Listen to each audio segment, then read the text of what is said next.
लालच बुरी बला है। बहुत पुरानी बात है। एक गांव में दिनेश नाम का एक व्यक्ति रहता था। वह बड़ा मेहनती था, किंतु गांव में कोई रोजगार नहीं था।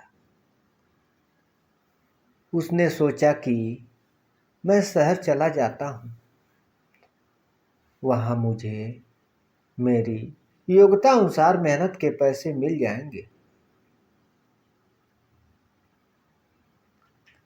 यह सोचकर दिनेश एक दिन अपने गांव से शहर की ओर चल दिया।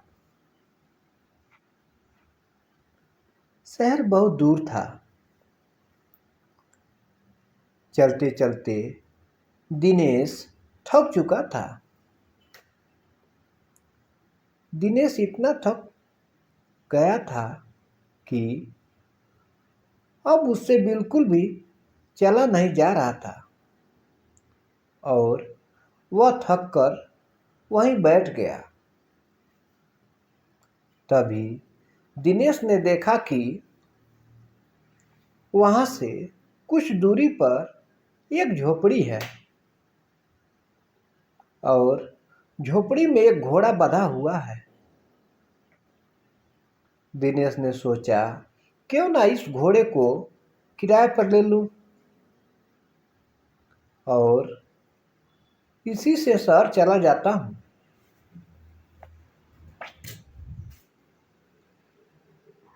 दिनेश जैसे तैसे झोपड़ी तक पहुंचा।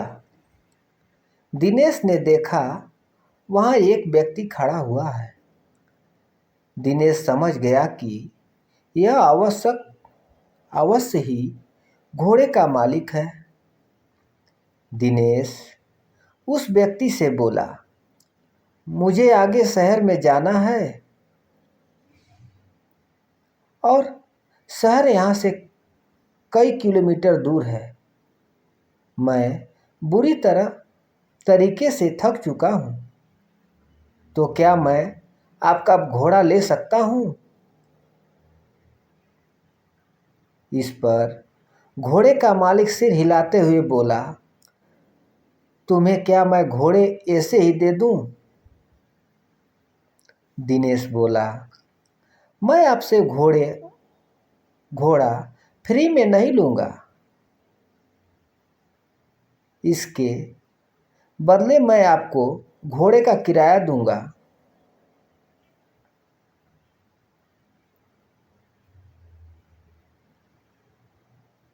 घोड़े का मालिक बोला, मैं तुम्हें घोड़ा किराए पर तो दे सकता हूं, किंतु मुझे अभी दूसरे गांव जाना है।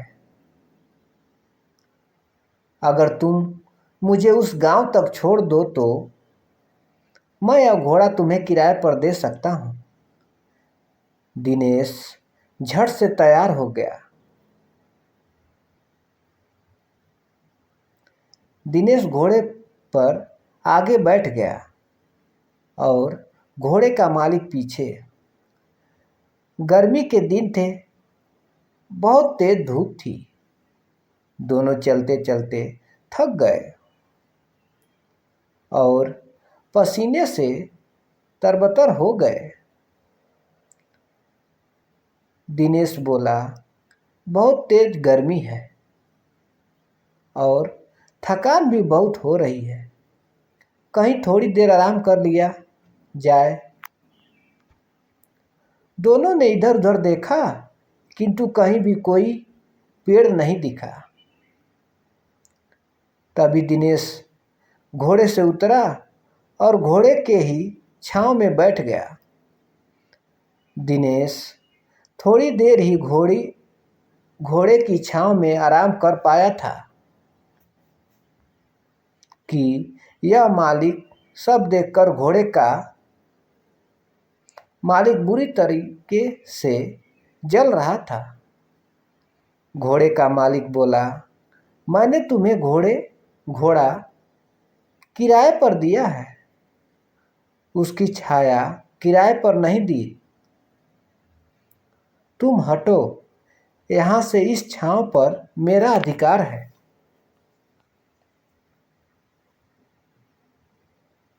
और मैं यहाँ आराम करूँगा।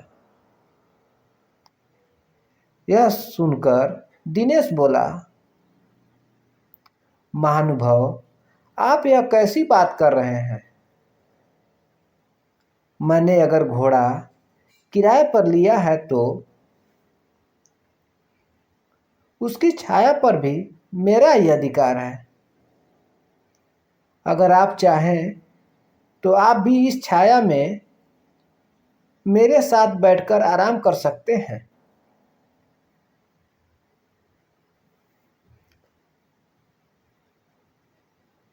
लेकिन घोड़े का मालिक बड़ा जिद्दी था। वह बोला, नहीं नहीं, इस छाया पर सिर्फ और सिर्फ मेरा ही अधिकार है। और मैं ही इसकी छाया में बैठूंगा। तुम हटो यहाँ से।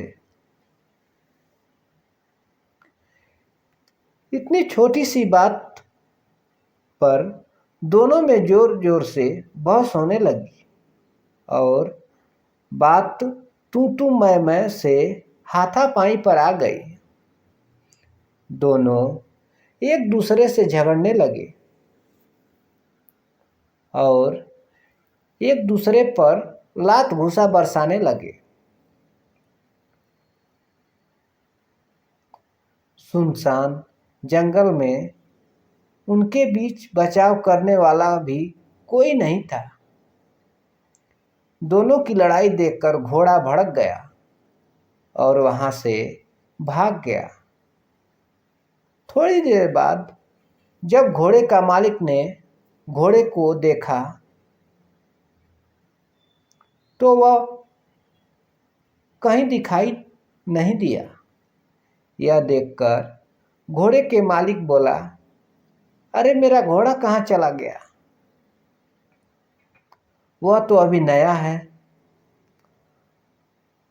उसने ठीक से घर भी नहीं देखा। पता नहीं वह कहाँ गया और अब मैं उसे कैसे ढूंढूं? तभी दिनेश बोला, अच्छा हुआ, तुम जैसे लोग के साथ ऐसा ही होना चाहिए। अभी तुम छाया के लिए परेशान हो रहे थे, अब घोड़े की काया के लिए परेशान होना। घोड़े के मालिक को अपनी गलती का एहसास हुआ और अपना माथा पीट कर हाय तौबा करते हुए बैठ गया।